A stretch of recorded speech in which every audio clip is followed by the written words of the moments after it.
Hey guys, welcome back to the channel. Today we'll be talking about how Stellar could be at the center of CBDC developments around the world. So in a clip I recently came across on Twitter, a member at the Stellar Development Foundation, Candice Kelly, was asked details in regards to Stellar's involvement in CBDC developments around the world, and how Stellar puts itself ahead over other DLTs in regards to its implementation into CBDC ledgers.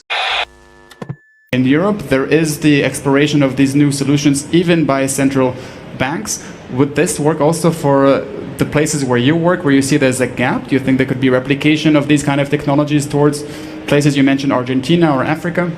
Absolutely. And with respect to CBDCs, the Stellar Development Foundation is working closely with a number of different central banks. And again, just like our other solutions that we see in the ecosystem, every country is dealing with different challenges that they are trying to solve for. And so with CBDC, for one, if you have a central bank that may not have the trust of the people, if they're issuing a CBDC on a blockchain, that's an immutable ledger.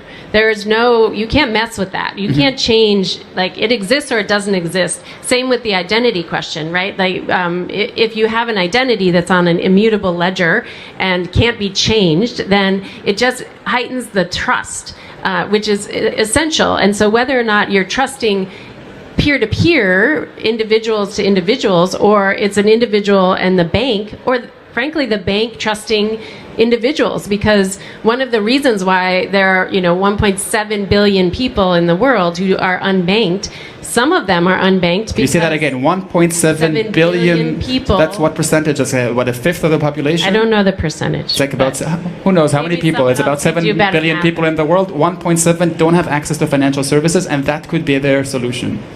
Yes, and I think yes, and so we focus on that and trying to figure out, but one of the reasons, there are a number of different reasons. Some people don't have access to a bank physically. Some people, there are gender inequality. Some people, though, have been de-risked because there is such a concern in the banking their credit industry. history would not allow them. Exactly. Which is more of a North American phenomenon, I would assume, or not necessarily? I think it exists in other parts of the world as well. I think particularly post 9/11, I was a national security prosecutor for 17 years in, not national security the whole 17. I started on smaller things, but it's a very serious, and I take it very seriously. But if you can build an identity and you can build information about individuals through NFTs or through an immutable ledger, maybe we can start to close that divide.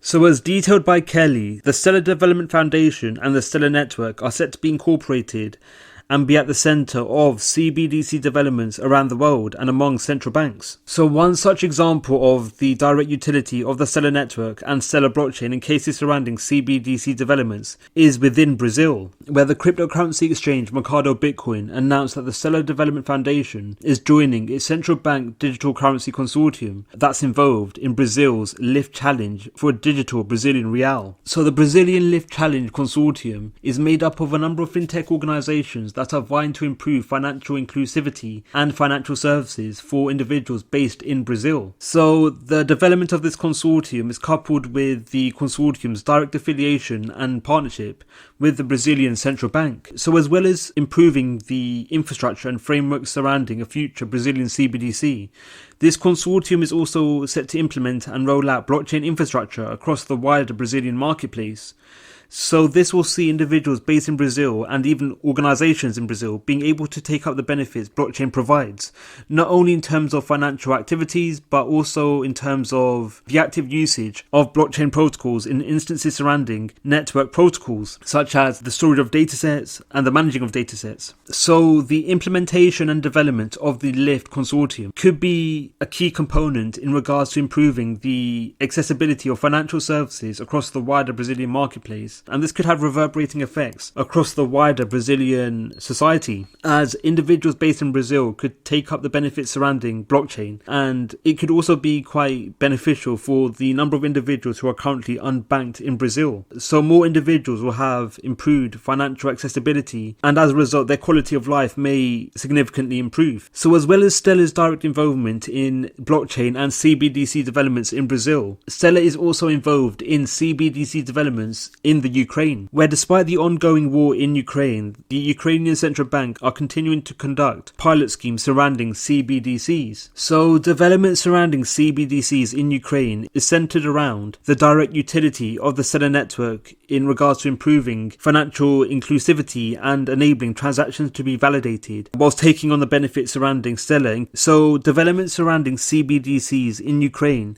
sees the central bank in Ukraine taking up the benefits surrounding the Stellar network to improve CBDC and financial inclusivity within the wider Ukrainian marketplace. So there has been some degree of movement in regards to CBDC developments in Ukraine, where a number of private banks within Ukraine, Bit and Tascombank, have utilized the Stellar network in development surrounding CBDCs, where pilot schemes involving the mentioned private banks and CBDCs has seen the development and building of a Ukrainian grievance CBDC. So as we speak, Stellar is only officially involved in 2 CBDC developments around the world. However, as more news comes out and as more nations look to implement CBDCs and or potentially roll out pilot schemes surrounding CBDCs, Stellar could become a viable option for such central banks and nations. So Stellar could play a central role in CBDCs and financial activities which arise around the world. So as well as Stellar's direct involvement in CBDCs in the mentioned nations, the Stellar Development Foundation have authored a paper surrounding how the Stellar network could be implemented and incorporated into CBDCs across nations. So within the white paper discussed the potential limitations CBDCs could be associated with, including security limitations, compliance restrictions, transaction finality restrictions, and interoperability restrictions. So in cases surrounding finality rates and issuance, the Stellar network could be a viable means of overcoming these potential limitations, especially when we look at the innate quality surrounding the Stellar network, where the Stellar network can validate and process 3,000 transactions per second, and this is coupled with the high degrees of finality rates surrounding the usage of the Stellar network, where the Stellar network can process a transaction at rates amounting to 3 to 5 seconds. So the rapid finality and transaction validation volume associated with the Stellar network could make Stellar a viable candidate in overcoming the innate limitations CBDCs could bring. And this is coupled with the cost-effective nature surrounding the Stellar network, where it only costs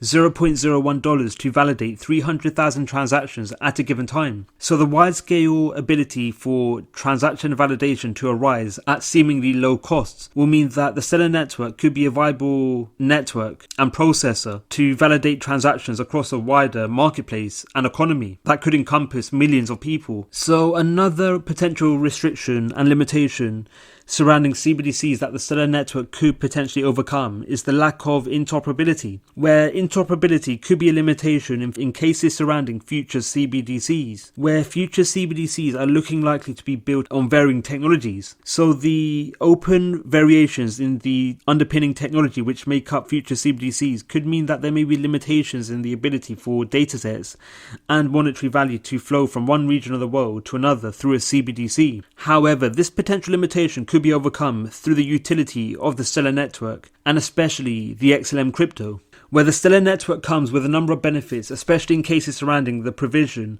of anchor protocols, where the provisioning of anchor protocols on Stellar will mean that one currency can be interconverted into another currency. So this innate quality attached to the Stellar network could be expanded in cases surrounding CBDC developments, where anchor protocols and provisions available on the Stellar network could mean that one fiat CBDC could be interconverted into another fiat CBDC through this anchor protocol. So again, this is another reason as to why Stellar could be a viable candidate in overcoming potential limitations CBDCs are attached to. So not only could Stellar improve financial inclusivity and interoperability frameworks between future CBDCs, but the Stellar network could also improve interoperability frameworks between CBDC ledgers and commercial banks, where similar to the Stellar network acting as an anchor protocol which will see the ability for CBDCs to interconvert, such actions could be facilitated between a CBDC ledger and a commercial bank. So another potential reason as to why the Stellar network could be a viable option for central banks in regards to CBDC developments. So another reason as to why the Stellar network could be a viable candidate and desired option surrounding CBDC developments is due to the need for the implementation of smart contracts contracts into future CBDCs, as central banks are looking to implement and roll out programmable CBDCs, where a central bank or a given organization could actively program so that a specific consumer or individual would have to comply with certain frameworks to conduct or carry out a transaction, and these actions will be enabled without the need for a middleman. So the need for smart contract utility could be achieved most notably due to the Stellar network providing smart contract utility into their frameworks. So again, another reason as to why the Stellar network could be a capable network in enabling CBDC actions to arise. So with the Stellar network being equipped with a number of beneficial characteristics, the Stellar network could be a viable candidate for CBDC developments for more central banks around the world, and this could lead to Stellar becoming a cornerstone in financial activities around the world. What are your thoughts on Stellar? Do you think Stellar is the future of CBDCs? Let us know your views in the comments below. Thank you for watching, Crypto Clan. Don't forget to like, subscribe and click on the notification bell. Let us know your views in the comments below. Thank you for watching and we'll see you in the next video.